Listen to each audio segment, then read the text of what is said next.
What's up, YouTube? Working on the 4E here, putting a new alternator. Gotta go grab that. I already took the old one out, and these cars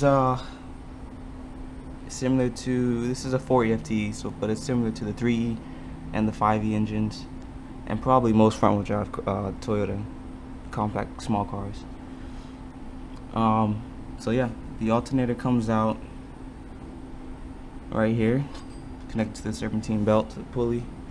2 bolts, one to hold it, which you leverage it to tighten it, the tension on the belt, and then one right here on the bottom. I don't know if you guys can see that, it's probably dark. That holds it in place. So I'm gonna be doing a tutorial on that today, so that everybody can have a healthy running car.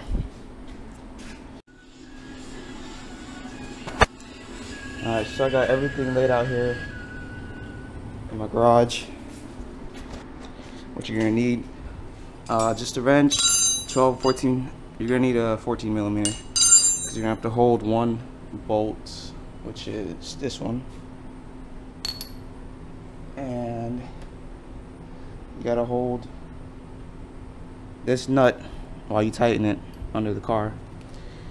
This is the long bolt for the longer side of the alternator, and there's a shorter one that screws in here for the tension part. And you're gonna need this to tension up the alternator belt.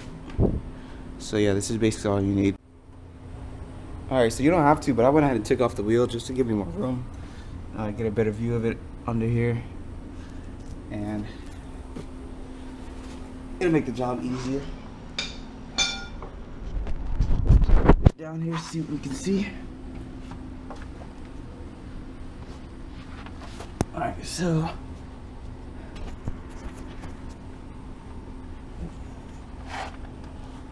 there's the bracket.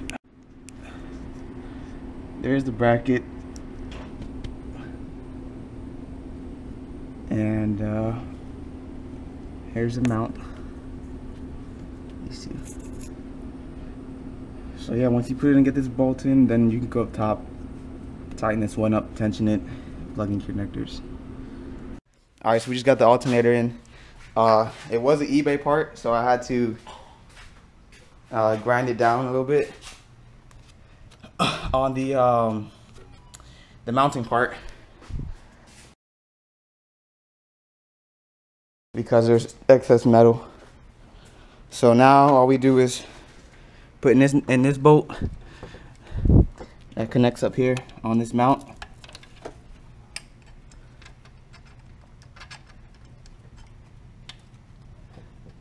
Hard to do with one hand. You gotta help. I'll go ahead and get it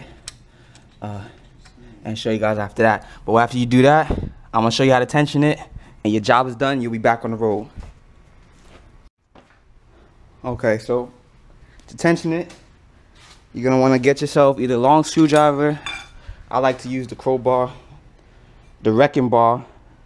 Safety, wear safety glasses. Fuck that. You don't need that. Trust me. And what you're going to want to do is find somewhere where you can get a leverage point, so you can pull that back. You want to stretch the belt. They say something about half a turn on the belt, but every time I do that, my alternator don't pull out enough volts. So I just go to where I feel it's like pretty tight. You get a feel for things. You can go until test it again and see where the right sweet spot is, because you don't want to put too much pressure. You'll wear out your bearings, water pump, and your alternator. If you have AC too, connect the same belt. So once you tension it, you tighten this bolt, plug in your connectors, and you're gonna be done, and you're back on the road. Right there, look at her shining. Letting the engine warm up a little bit. So yeah, this is it. 4E. What are you doing?